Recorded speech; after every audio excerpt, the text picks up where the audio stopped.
In this video, we'll introduce CodePod in 2 minutes and show a demo in 3 minutes. CodePod is a Jupyter-like IDE that is designed to be scalable to large projects.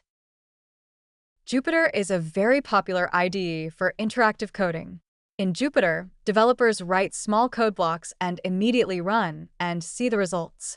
This read-eval-print loop paradigm makes very fast development cycles. However, Jupyter is difficult to maintain and scale. Related code blocks can be far away, and blocks of different topics can be intermingled. Semantically, there's no module system. All variables and functions are global. This can result in naming conflicts for large projects. Therefore, we introduce CodePod to make Jupyter scalable by adding hierarchy in both spatial and semantic dimensions. This is a typical Jupyter notebook. Code blocks are linearly ordered. First, we introduce free-form coding on a 2D canvas. Related blocks can be placed side by side on the canvas. Then, we introduce scopes to group related blocks. The scopes can be nested to form a hierarchy. Variables and functions are no longer global, but local to the scopes. This way, developers can easily build a large project from lower-level to higher-level modules. Finally, we use edges to visualize the relations between blocks, such as function call graphs. This makes it easy for developers to see the complex relations between code blocks. This is a screenshot of our app. You can easily use the app on our website at CodePod.io. Now we'll show a demo and basic tutorial of the app. This is a basic tutorial of the CodePod IDE. Our website is at CodePod.io. On the website, you can find the link to the web app. First, log in with your Google account. You will be greeted with this dashboard. Click on this button to create a new project. You can change the name of the project here. CodePod uses this canvas to organize your code blocks. To create a pod, right-click on the canvas and choose New, Python. We can now write code in this pod. When you hover over a pod, there will be a toolbar. You can move a pod with this drag handle. Alternatively, you can select multiple pods and move them together. To run the code, first start the Python kernel in the top right menu. Once the kernel is ready, you can run the code by clicking on the Run button on the toolbar.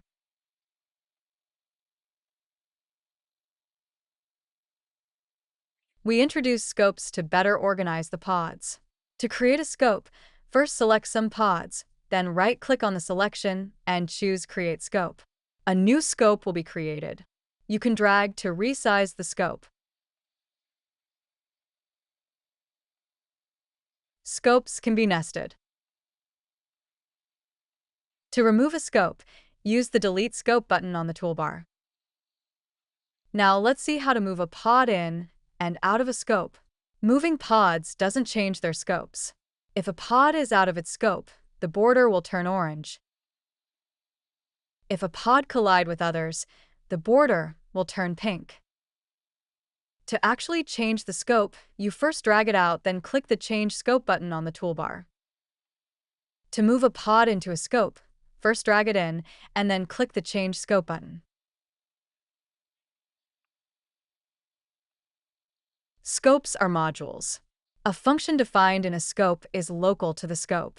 For example, this function foo is visible in this scope, but it is not visible outside. To export a function out, click on the Tag button and make it public. Now this function becomes the public API of the scope, and it is visible outside. If we remove the public tag, it is not visible outside anymore. Finally, let's talk about edges. There are two kinds of edges: automatic edges and manual edges.